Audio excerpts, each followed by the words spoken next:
nothing. Welcome one and all to the final day of groups here at the European Masters. I am Penguin. I am joined again by Dagda, the man behind the curtain. We don't talk about him. We ignore him all the time. But as we're coming into the final days of groups, of course, we're going to be bringing you the final group and seeing where that one is about to go. How are you doing? It's been a long time. It's been a good few week and a half, I suppose, of group stages. And we're almost there now. We're almost to the knockout. Yeah, and it's been super exciting stuff. I mean, it's been very topsy-turvy, a lot of upsets, and it's been an exciting EU Masters to be a part of. Yeah, honestly, it's been fantastic. You can see here, Group A, B, and C all finished up big. Makers, Misfits Premier, Sup Up, as I like to call them, UCAM, and Mouse Sports all locking themselves in. And for your DACH region, you know, you're pretty happy right now. You got yourself set up for all three seeds to potentially go through to the knockout stages as we're looking towards Group D, which is going to be our final group today. And it's going to be the, you know, looking at the likes of Karmine Corp, Schalke and Ulfir Evolution, Real Betis, and BTXL. So we can kind of say with pretty decent confidence, Karmine Corp, they're pretty safe and locked. Not 100%, but, you know, after the first game, we should have a better tech. And then there's a bit of a medley in the bottom there for the second spot. Yeah, I mean, look, Karmine Corp will be going up against Real Betis. It very much feels like Karmine Corp have set themselves up as top dogs in this group. Now, if they get one more win, they will secure themselves that top dog spot, but it will be Spain looking to deny them as our first game of the day. Yeah, and as we go on, we'll be bringing you the first three, of course, and then later on we will have, I do believe it is a Scoundrel in Trouble taking you through the latter half of the day. And if there's any any tiebreakers, excuse me, it'll be Trouble and Scoundrel who will be bringing you those as well. So we're going to try and jump straight into kind of our setup. We're going to try and set it straight up into our first game of the day. Karmine Corp versus Real Betis. And you've done a little bit of deep diving onto these guys and how they like to play. Yeah, so I mean, certainly when we look at Real Betis and the second seed coming over from the Spanish League, I was looking at these guys and thinking, hey, look, they have a huge amount of pressure towards the mid lane, especially when you look at whiteinn. I love the way this guy is so impactful on the map. I want to see him looking for resets. I want to see him looking to try and play towards that mid lane, and that seems to be where Real Betis can come in with their strongest footing. And don't forget, this is a team that when you come into that pick and ban, you're probably going to see a little bit of craziness coming in, because they do like their crazy jungle picks. We've seen like the Shaco coming in their playoffs. They love the Evelyn. We've seen the Kha'Zix as well coming in for Lebron in the mid lane. So expect a little bit of craziness from this squad. Yeah, we can see here, these are the highlights, of course, from Group D from last week. Of course, all the teams have played each other already, and they're just waiting kind of for the second round robin, and it was kind of a Karmine Corp and everybody else, I suppose. It was, you know, Schalke beating BTXL, BTXL beating Real Betis beating Schalke. It was kind of a bit of a medley, which it definitely sets itself up for a very interesting kind of set of the day, because we mentioned it very briefly that, you know, the DACH region, they could get 3 seeds out, but for someone like the NLC, which we'll touch on a little bit later, they only have BTXL, so there's a little bit of pressure here as we're coming into the kind of final day of groups. Yeah, exactly. I mean, look, you've always got to keep yourself safe here. It's definitely set us up for a nice kind of rock, paper, scissors, but part of that conundrum is Real Betis, and the thing that we wanted to highlight coming into today's games was going to be where they put that pressure. We kind of touched on already with whiteinn having 80% of the team's kill participation. Look towards this guy to get out of the map, make sure he's getting that impact in towards the mid lane, and grouping Lebron to look for picks, make sure that he's able to work around Miniduke in the mid lane. This is when they've been at their most potent. But it's a stark contrast when you look across at Karmine Corp. Karmine Corp are 100% focused on the solo laners. I mean, when you look at kill participation, you look at Adam and you look at Saken pushing that 75%. You look towards both these guys to win out their lanes, whether it comes to the way the champ select has gone or just sheer skill. And then they transition those into bot side plays with both players willing to teleport down to that bottom side and really set up a melody of skirmishes that they can look to play around. And that's where I think Karmine Corp have separated themselves. They are very good at the laning phase, at figuring out how to find these advantages when it comes towards teleports and how they can enact their will on the map, but also finding 1 to 2 skirmishes that just completely change the tide of the game. They will very quickly pick up kills, certainly with Adam having teleport down to a bot side skirmish. He'll pick up 2 to 3 kills on a Renekton, and next thing he's unstoppable in the game. And we've seen the same with Saken, where on picks like the Rise, he's very willing to roam up towards that top side. So expect a huge amount of plays to be coming through the solo laners of this team. Yeah, and I think the big thing that you mentioned as well, Adam's Renekton, he's played 3 out of 3 games so far in human groups, and it has just been the kind of a thing he's totally fine playing into pretty much any matchup, into blinding it, into you counter picking with it. He just feels so comfortable with this pick, and it does exactly what you want it to do when we look, as you said, with the kill participations for the top side of the map here for Karmine Corp. It sets them up to be able to make those plays on the top side, to be able to roam up with Saken, and to get themselves, you know, that early game advantage. And it really has been that kind of, you know, domination in the solo lanes that we've been looking at here with Karmine Corp that has really just set them up purely for success throughout their 3 games so far. And honestly, the big name that I was looking towards in Karmine Corp was actually xMatty in that bottom lane. Like, this is a guy who's been to multiple European Masters. He's looked good in several of them. But honestly, coming into this, xMatty's kind of been a little bit, you know, quiet. And it's not because he's not a good player. It's because those solo laners have been doing so good. And especially when we look at, you know, the meme that was coming out from the Blue Wall fans, where you're looking towards Adam in that top lane, to see this guy just pop off consistently has got to feel so damn good for those LFL fans. Yeah, honestly, I think my favorite one so far is how do you spell top diff, and it's ADAM. It's honestly one of my favorite memes to come out of EU Masters so far. But you know, again, they're not quite over the finish line. If they do take this first win, they will be able to secure themselves first place. Pretty much guaranteed. There's no real kind of, like, there's a couple of scenarios that they might not be able to get it, but again, it's very unlikely, and they'll be able to kind of set themselves up, no problem at all. But this is pretty much the one and done. You win this, you're into the top 8. No other questions asked here for Karmine Corp. And for Rell, Betis, if you're able to take a win here, we've obviously put a lot of focus here onto the French Giants, but for the Spanish, you know, Superliga team, these guys, if they can take a win here, this blows this group absolutely wide open and really sets us up for a very curious end half of the day. And I feel like if there's any team to do it, it is going to be Rell Betis, the number 2 seed coming through from the Spanish league. These guys have got such strange picks. We can already see like the Evelyn and the Kayn being banned away from Lebron. We've already seen like Miniduke looking pretty good on the Seraphine in the mid lane as well. Like, this is a team that is willing to pull out the weird, wacky and wonderful, willing to make these weird plays in the early to mid game, and they can catch teams off guard. And when it is a best of 1 scenario like this, that's when the clutch factor can always be here for the Spanish team. And you're talking about the weird, wacky, and wonderful Evel and Kayn and thrown away. So they're the kind of more quote-unquote interesting ones. And importantly here, I do want to make note of it, is that the Renekton has been banned away from Adam. So Adam will have to bring out something new as he comes into the second round robin. Yeah, I mean, look, he definitely has more picks than just Renekton, but it's nice to see that he can't just go towards it. Because honestly, when we look towards Karmine Corp, the way that they've been finding so much success is Adam is just kicking butt in the top lane when it comes to this Renekton pick. No one's really able to deal with it. He guarantees himself some nice lane priority, and it allows, when you look at Cinkrof, to link up with this bottom side of the map, play towards xMatty and Targamas, and keep Saken safe. So the fact now you've got to kind of go as Adam, alright, I can't just have this guaranteed pressure in the top side, may mean he needs a little bit more attention from Cinkrof, but I still expected the game plan to be the same. Play down towards this bottom side, and especially when you've got Saken, who's going to be getting his hands on the Seraphine, you've got a very strong mid-jungle 2v2 with this Olaf selection that can move in towards those early dragons and set up for those early plays.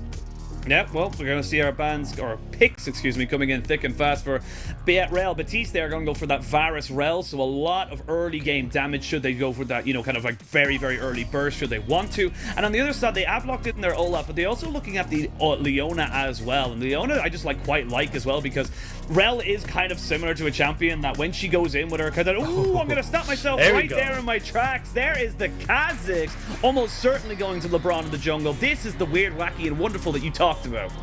Yeah, and it's a favorite of LeBron. LeBron loves playing these assassins. It's been his most played kind of a selection of champions, I will say, coming in from the Spanish region as well. So I'm super happy to see LeBron getting to play his style. He's kind of been like, all right, well, Hecarim and Udyr, they're the top picks on the patch. I've got to play them when they're open. But now we get to see LeBron is made of, and he is so damn good in these assassins. But it does mean we're going to expect a lot of linking up with LeBron and whiteinn in the early game. This is where they start to get these picks rolling and get that snowball happening in the early stages. So especially when you're looking at the Rell here, Leona does okay into Rell in that you can like oftentimes lock up the opponent AD carry, but when it just comes to, you know, Rell's engage, not having something like an Alistair or a Thresh or even the Rakan to a certain extent as well, means that there's nothing really to prevent Rell from getting these big engage off.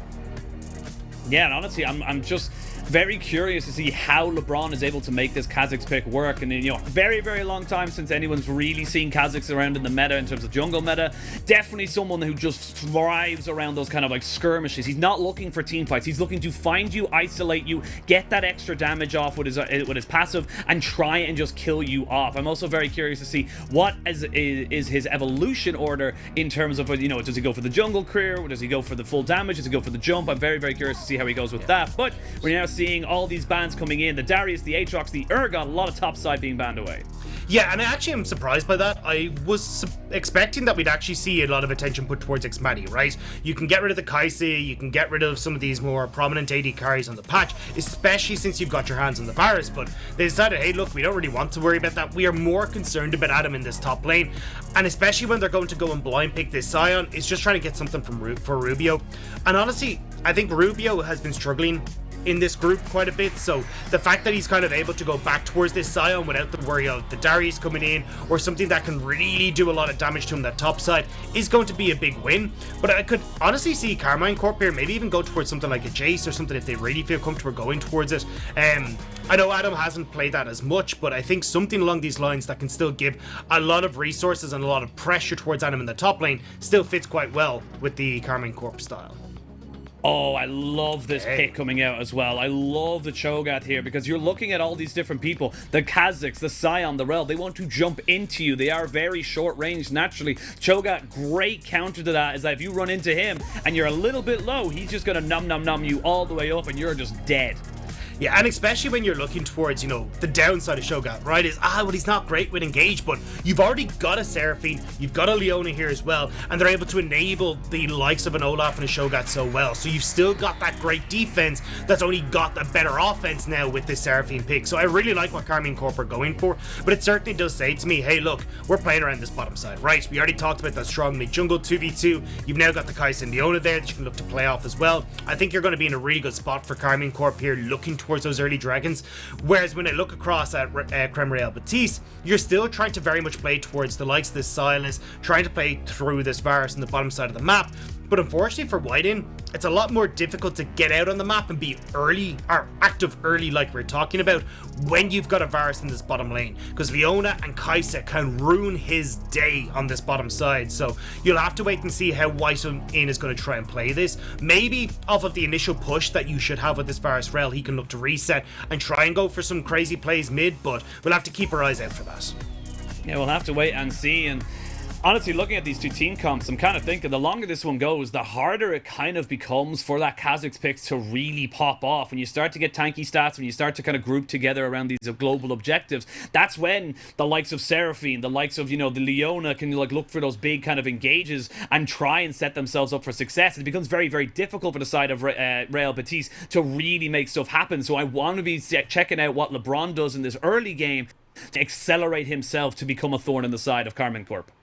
Yeah, genuinely, the big two that I'm watching at in this game are Cinkrof and Targamas, and it's going to be whiteinn and Lebron. Because I feel like if you don't get the ball rolling here as this Kha'Zix, you just become, like, you're negligible. You just don't count anymore. You're just not a champion. You might as well be pretty a much. So basically what they're going to do is try and move Rell in with him. He obviously, you can then jump in as the Kha'Zix. The Rell will provide the stun, which makes it very, very difficult for you to actually try and escape if you are isolated, getting a ton of damage off as this Kha'Zix.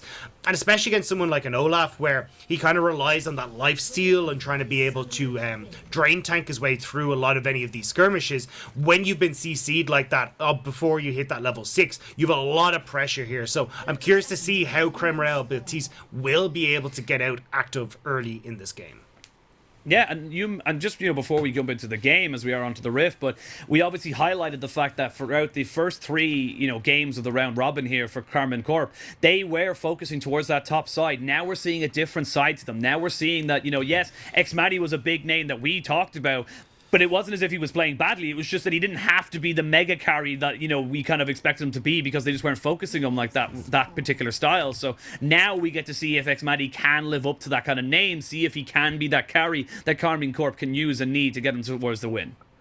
Well, at least for the early stage, he's going to be shoved in underneath his tower. One of the good things about Varus is he's one of the few AD carries that can fight back against the Q coming through from the Kai'Sa. Because he goes with the Hail of Blades, he's able to just hit more of these minions and can very quickly get that push. So at least when I look towards Lebron clearing from this top side down towards the bottom side, he is going towards the strong side of the map.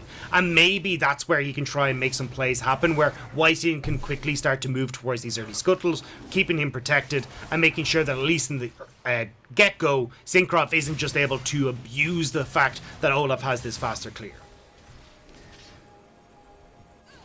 Let's see now exactly how this one all goes. Of course, very much dependent on the junglers and the lane setups, and this Seraphine will have the push in onto the Sylas. Pretty standard matchup, melee versus ranged, until you hit about level 3-4, when you actually could put some points into your wave clear as the Sylas. You're not really going to have that much of a good time, so pretty much going to be stuck underneath his tower as Saken just keeps pushing that one in. But looking down the kind of setup as well, like you're looking at all the different teams that have qualified for EU Masters quarterfinals right now. It's like you've got one Spanish team, one French team, two DACH region teams, Balkan region, and an Italian PG Nats team as well. So getting an extra seed into that quarterfinals for the either the LFL or for the Superliga is going to be a big thing for both these setups of both these leagues. So there's a little bit of that kind of pressure right now to kind of show what you're made of and to really hit the ground running as you come into this first game. And that's why I'm really happy to see Betis going towards this Kha'Zix pick, because it feels like for me, whenever I look at EU Masters, even hell, when I look at the international stage as well, the teams that do really well, actually going to hold on to this point, because Cinkrof is already getting the invade on, but Targamas moving in. Yeah, Lebron will probably be forced to flash here. They do get the Xenoblade down. They're not able to get anything out of it. So now you can see whiteinn roaming in here, but in the mid lane, Miniduke trying to jump in on top of Saken. Neither mid laner has a lot of mana. They're just going to pop some pots and try and back themselves away. But very, very difficult for this bot side to really defend that jungle right now. The Olaf's just far stronger in those skirmishes. Yeah, and it's unfortunate Namex actually didn't get that full push now, though he has hit level 3, but Cinkrof has already nicked away the jungle camp, he's nicked away that scuttle crab as well, and it's not looking so hot as Betis. So just as I was saying, I mean, you could have had that push coming through from the Varus and the Rell on the bottom side, but they just couldn't get it to happen. No purchase for them there, and that does mean that their Kha'Zix is unfortunately about a camp or two behind. So Lebron now, and this is kind of what we expected, to be perfectly honest. The Olaf is just a stronger skirmisher. The Olaf is a faster clearer. You pick the Kha'Zix to go for that kind of, assassination, if you will, and that's kind of the win condition here. So it's going to be pretty obvious here that Cinkrof's going to be finding himself ahead, but it's about what Betis can do to mitigate that advantage that they'll have against, or disadvantage, I should say, they'll have against them in the jungle role. Well, they can't right now, because Cinkrof is moving topside. He can nick away the Krugs even, if he's here. You can see whiteinn is trying to move up here to protect Kha'Zix. They know that they need to try and help Lebron to get this clear off. Well, Rubio getting jumped in on top of. Needs to be a little bit careful. Lebron is there with Cinkrof in tow, so it is a native 2v2 right now as whiteinn has joined his team. They don't quite know that the support is here yet, and Leona has shown herself into the mid lane. The attack repel is going to be used very, very nicely. There's the crash down, going to force the flash from Cinkrof and from Adam, so both the jungle and top laner of Karmine Corp have to get themselves out of that engage, but might see another one coming in on top of this. Silence goes down, they land the undertow, they go in. Targamas trying to find something here. He flashes, he ignites, he's going to try and find it, but no, it's first blood, but it's double kill as Seraphine gets the roam off Saken. Able to happen, and as much as we talked about this bot side, it all happens in the top again. Yeah, but we were saying, look, you need to try and help Lebron. This guy needs to get rolling, and he needs to get ahead of Cinkrof. This is Karmine Corp playing so well around it. Now, Miniduke, what are you doing? He's going in on top of Cinkrof. He's trying to take himself the fight, but he hasn't got the mana, and he has to get himself out. He dashes away, has got the flash just to drop the undertow underneath his feet, and that is going to be enough to keep him there. But already, Karmine Corp, 1,000 gold lead, and they've got pressure in pretty much everywhere.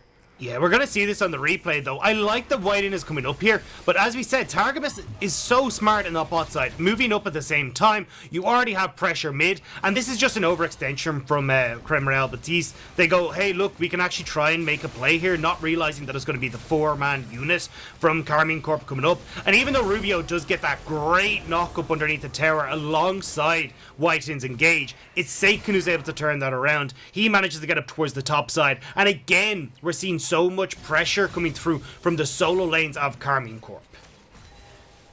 Time and time again, these guys are just proving just how good they are at setting up all these different, win conditions for themselves. And even with, Rell Betis trying to make something happen, like we mentioned, trying to see if they can get something going for their jungler, who is now 11 CS behind, probably about 3 camps, or, at least 2.5.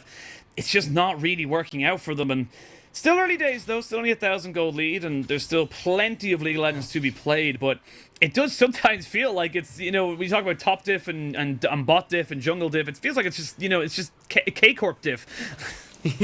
I mean, look, without a doubt, they're the top team in this group. We said it coming into today, but I really was hoping that with the way that Betis was coming into this, they might have been able to take one off of Karmine Corp, because I genuinely believe that in a lot of situations playing your game is the best style, and we're getting that from Betis right now, but unfortunately they still aren't able to keep up with Karmine. No, they're not. Lebron trying to see if he can keep Cinkrof away from him.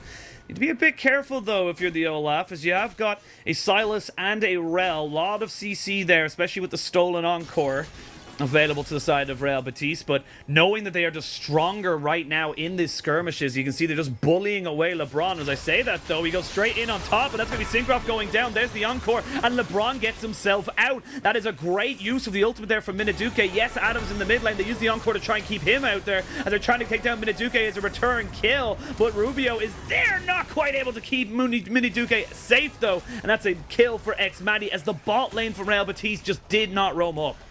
And that's the thing, Karmine Corp are so good at finding these skirmishes. Usually we see it down around the spot side, but the map awareness from Karmine Corp to be able to go, right, we need to start moving towards this play. You can even see that recall was cancelled there by the Kai'Sa, xMatty realizing, hey look, I need to get to this play. And even though Lebron gets away with this by the skin of his teeth, Miniduke unfortunately is not so lucky, and Rubio isn't able to protect him. So just nice job from Karmine Corp to read the map, and especially when they're trying so heavily to play around these dragons, getting more kills towards xMatty, burning some of these flashes and key ultimates off of Betis are going to do a lot of work towards these objectives. We'll do a hell of a lot for the side of Karmine Corp, as we can see Cinkrof showing himself in mid lane. Says, hi, I'm just here, don't go for anything fishy right now, as we're still waiting for kind of big level 6s for the supports, but everybody else has hit that ultimate level, so waiting to see. You can obviously see there Lebron got his sword shop set up there with 3 long swords and a serrated dirk, so that's pretty standard for Kha'Zix right now. A lot of what you want to build is just pure lethality. You want to just try and build up towards a pure burst, catch onto xMatty and delete him in one fell swoop. Did actually upgrade his Q first, so has got the upgraded claws, so he will be able to do a absolute boat ton of damage to these single target objectives, and that's exactly what I'm going to do. You can see how quick he's able to take this dragon. Yeah, we got Colin Caterpillar on one side and Cuthbert the Caterpillar on the other when you look at long swords, because xMatty's got just about as many long swords as this Kha'Zix does, but overall, I see where the Kha'Zix is going here. You usually do go towards that Q first. If you are super far ahead, you're going to try and go for the ultimate. You go Q, E, and then if you're really far ahead, you will go towards the OR, just because it makes it a lot easier to try and play around these fights and keep that assassination potential up. But I wouldn't imagine he's going to go towards that. We'll probably end up going towards the W, just to kind of have a little bit more poke, and also just have a little bit more regen when it comes into these fights. But overall, I think LeBron not really getting the ball rolling in the manner that he's hoping for on this Kha'Zix, and it doesn't mean he's going to have that big assassination potential when he come into these fights. Yeah, not quite at that one-shot potential. Well, it depends, I suppose, on who he grabs onto, as they have got pretty decent vision here, but you can see Saken and Cinkrof just using the buddy system right now, moving around, making sure that they know exactly where they need to be and exactly where they want to try and garner some kind of control back. Miniduke was pushed in, but we touched on it a little bit, but I do want to kind of mention, like, you know, the actually looking like the, you know, kind of like the stats all the way down as such. Actually, I might have to stop myself very quickly as Miniduke. They are going to see them steal away the Olaf ultimate. It's going to be Ragnarok versus Ragnarok, and that's just going to be a trade of level 6 R buttons for the side of KC. Oh, as I say that, Lebron gets stunned up. He might have to go into his invisible, get himself over the wall. And that is just a little bit of a greed there for the ward. You got to be so careful. And again, we're seeing very quick rotations coming in here from Kremrel Betis. Or sorry, excuse me, from Karmine Corp as Kremrel Betis try to defend against this Rift Herald. Yeah, but you've already got 4 members of Karmine Corp here. You've only got Rubio now coming in with the ultimate. You know, they're going to try and go for something here, but purely just to clear away the wave. Nothing really there, just to defend the turret as the AD carries are just kind of playing PvE right now. They're just, you know, stacking up the minions. And I gotta say, you know, credit where credit's due. Namex is able to get himself about 25 to 30 CS lead in that bot side, so definitely playing the matchup very well into the Kai'Sa. But this is classic Karmine Corp, right? We never see these teams like just explode into the early game. Actually, they tend to be relatively behind when you look at like the 10-minute mark, or at least relatively even when you look at the 10-minute mark. It's when we get to that 20-minute mark that Karmine Corp really pop off. But Lebron trying to shut that down before we get there. Yep, trying to, but very difficult to right now. As I say that, Adam does feel like he can kind of go for this right now. Still has the ultimate, forcing the flash from Rubio, so both top laners losing their flash. Saken teleporting into the play, into that top side as well. But if you look at the mini-map, support and mid roaming up here towards this mid lane. They're going to jump straight in on top of Miniduke, get him stunned down. There's the solar flare. They try to look for the assassination. Lebron bumps in, but he's just not got the damage right now. He flashes away to try and keep himself alive and jukes out the Encore, but he's being chased out by an angry Viking as the rest of Karmine Corp are here to make everyone from Real Betis run for the hills. And again, we're seeing these very good rotations coming in from K-Corp just to stop everything from Real Betis. And it is heartbreaking for Betis because it feels like they're trying so hard to get into the right position, to find the plays, but even see it there. They go for the 2v1 topside and they're the ones burning flashes on Rubio to get the hell out of there as Adam's able to turn it around. You've got the TP from Saken, and this is what makes Karmine Corp so difficult to play against. They are so hyper aware of the summoner spells that are available. They know, hey look, you actually can't make this play. They know here that if Lebron tries to stick around, Cinkrof is just around the corner, so they can't finish off Saken. And you have that ultimate being held onto by Saken for so long, making sure that no matter what way you turn here as Kremrel Betis, you're in the wrong place. Yeah, it just kind of feels a little bad, man, as we're just waiting to see now where they want to try and maybe, you know, move themselves, move their advantages as such. Nothing really kind of coming out untoward here. Just a nice little sneaky red buff steal. And get themselves out with the Blast Cone as well. This next dragon is going to be crazy, though. This next dragon is the big one. 40 seconds until it hits. You need those ultimates to be coming up from Karmine Corp, but when you already look at like the Moonstone already finished, you're going to have a back, I'd imagine, coming through pretty soon for xMatty, although it may not need to. This is where you can look to just close out this game. If you can find a really big fight here, you're going to have so much gold that's input into Karmine Corp. They're going to hit the earlier spike as well, and it becomes very difficult for Kremrel Betis to really fight back against Karmine Corp. And already K-Corp roaming down, setting up the blue wall and setting themselves up for this dragon. And honestly, there's just nothing you can do. You gotta look for a pick here. You gotta look to maybe try and get, you know, a little bit of a rotation out. There's not really much you can do here. And Adam, he's gonna try and secure this blue buff just to make sure they don't get as much out of the jungle as well as that dragon does go down. Adam, though, they've caught him a little bit. They need to be very careful. He has no flash and nowhere really to go, but he's able to get himself just out of the way of the whiteinn. And that's again more and more small little advantages going in favor of Karmine Corp, and now they've rotated the rest of their team up towards this top side to make sure they can't even go for this turret. And little by little, bit by bit, it's just Karmine Corp all the time. Yeah, and I think that was a big mistake there from Kremrel Betis. I think you, instead of going for blue, you just commit members towards that top tower. You need the gold more than you need a blue buff. Now, they still should be able to get it, but Well, actually, maybe not. Actually, there's too many members of Karmine Corp up here. You can see both Targamas and Cinkrof again hovering in this river, and you got to back away. So you could have used that time invested by Karmine Corp onto Dragon to actually get that tower, but now you're going away empty-handed, apart from a blue buff, which, in the grand scheme of things, doesn't really matter. Yeah, it doesn't really do much for you, and yes, you've got the Frostfire Gauntlet now finished up here for Rubio, and the Kraken Slayer here for Namex, going towards that on-hit build rather than the lethality. It's just, you're not really there with Lebron on this Kha'Zix. You're not really there with the, Miniduke having, a little bit to go until he has that Everfrost, and it's just, you've got the the Prowler's Claw now, but I don't really see what everyone from Karmine Corp grouping up, being together, being, a unit, as you say. It's just never going to be a moment where you're going to catch somebody out.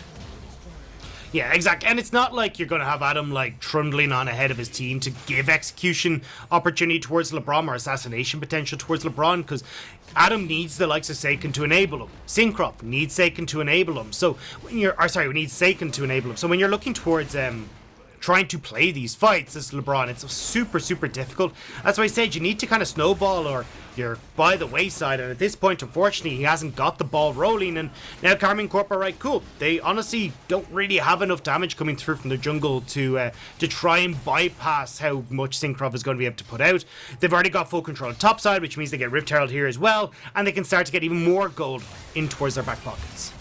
Yeah, they're going to commit the teleport into that top side, so that's going to be Saken jumping in. He has got himself the spell book, so he's going to be able to swap that one out should he choose. Yep, there it is, going to be the ghost, so an extra little bit of movement speed. But you can see there, the back foot, or Rell clearly on the back foot. They don't really know where they want to go, how they want to kind of push any kind of advantage. And xMatty, he's just fine kind of picking up these towers. He's going to be pushing in these, advantages for his team, and they've got themselves a Rift Herald in the back pocket as well. So with, an item each up, as I say that, xMatty does get himself away, and that once you don't get that lockdown, there's not really a lot you can do here for Rell. Betis, the tower almost goes down as well. Adam trying to jump in on top of this. Tower's still there, and there's actually a lot of low health bars here for Karmine Corp. They might have kept themselves a little bit too far forward, but you can see the healing coming out here from this Seraphine just keeps them all nicely topped up. Do they want to continue for this fight right now? It's all a bit of the going in. There we go. Targamas gets caught, or gets himself catch of the day, excuse me. As we now have the Ragnarok right underneath the tower. Namex trying to keep himself alive. There is a good encore to keep everyone underneath the tower as it goes down. And that is just straight up 2 quick kills here in favor of Karmine Corp. It looked a bit dodgy, but at the end of the day, they get the kills, they get the tower, they get everything. And welcome to why Seraphine is one of the most frustrating champions to play against in League of Legends. It looks terrible for Karmine Corp. They are limping away, bloodied, as they overextend towards that tower. But they just walk away. You get that nice little W coming in from Saken, and suddenly all those healing is topped right back up. But Adam may have stuck around a little bit too long here. I've seen this before with Adam. He is definitely someone not to be trifled with, but this time around, it should be enough damage coming out from Lebron and Namex, as the Varus and Kha'Zix combination is good. And importantly, that is Lebron's first kill, so getting a little bit of gold acceleration back into him.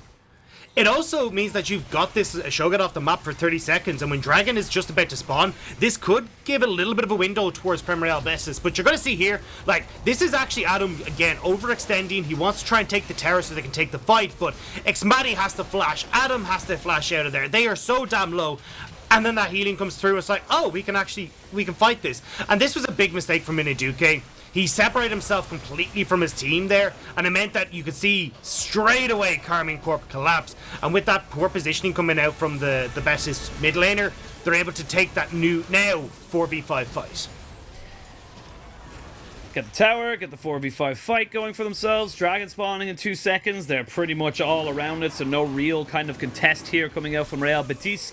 But they will trade a top turret for it, so it will be an equalization of the turrets right now, and a little bit of gold in the back pockets here for the Spanish #2 seed.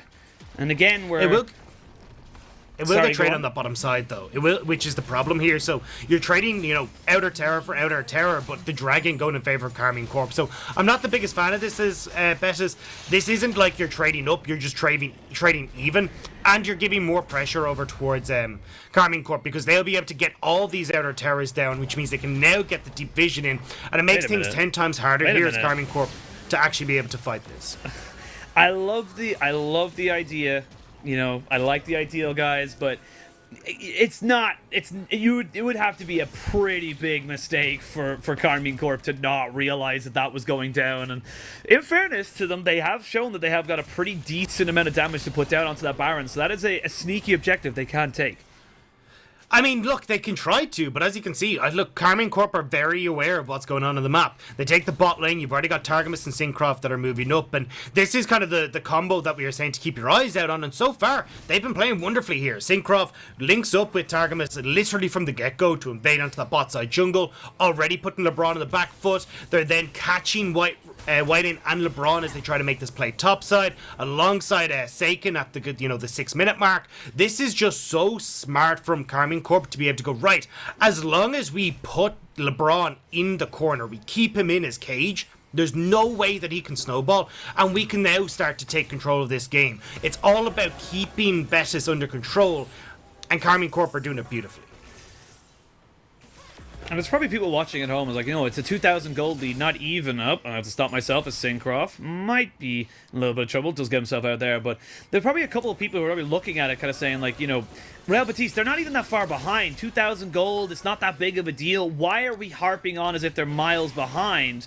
I might just pause myself just a little bit as we might have a little bit of a skirmish here around this mid side. So, looking at the gold, it's only about 1,000. It's actually all of the gold lead is almost pretty much in that mid lane. It's Saken over Miniduke right now, and why are we acting as if 6,000-7,000 gold, as if they're so far ahead here for Karmine Corp? Well, the big one for me is just the Kha'Zix isn't really going to have a massive function in these team fights. As we already talked about, you're grouped up really well as Karmine Corp. You're not really going to move out from this death ball. And it means that for a Kha'Zix, you're not going to have a huge amount of options. For Miniduke, you can have some nice engages, but it can be really difficult to deal with the amount of CC as a Sylas Karmine Corp have available. Because you're jumping into a Cho'Gath who's just like, cool, here's the silence, here's a knock-up, here's Saken who's going to be tossing out every single spell he has available. Same with Targamas, who's just like bashing you with the shield straight in the face every time you try and make a move. Like, this composition that Betis have gone for is really difficult to operate when you look at what Karmine Corp have, and because they haven't been able to snowball and just beat them with their wallet, it makes it a lot more difficult now because you just don't have enough damage to burst potential to get through Karmine Corp.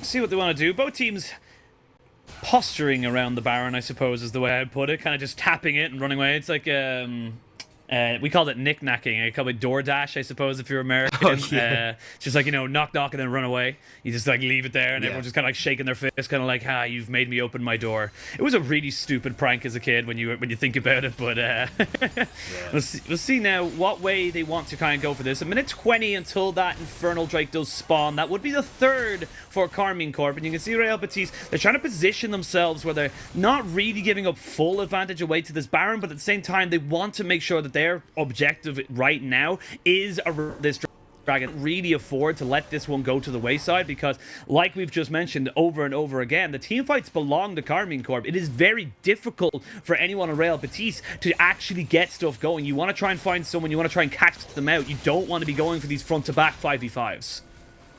Yeah, and the big problem here is that the side lanes belong to Karmine Corp as well. This is what makes the big difference between the French squad is, Cinkrof? Oh, they're going to look for him and maybe going to force out his ultimate. Yep, they will get the Ragnarok out of him as he goes down very, very low, but he's not quite dead. They did not put down the ignite here from whiteinn, but importantly, they burn the ultimate and they burn the flash here from the Olaf. So if Cinkrof wants to get into smite fight this, he has to be in the pit. Yeah, and the big news as well is that you still have that massive engage to it from whiteinn, the flash available as well, so you still have options here as Betis if you can find the right angle of attack.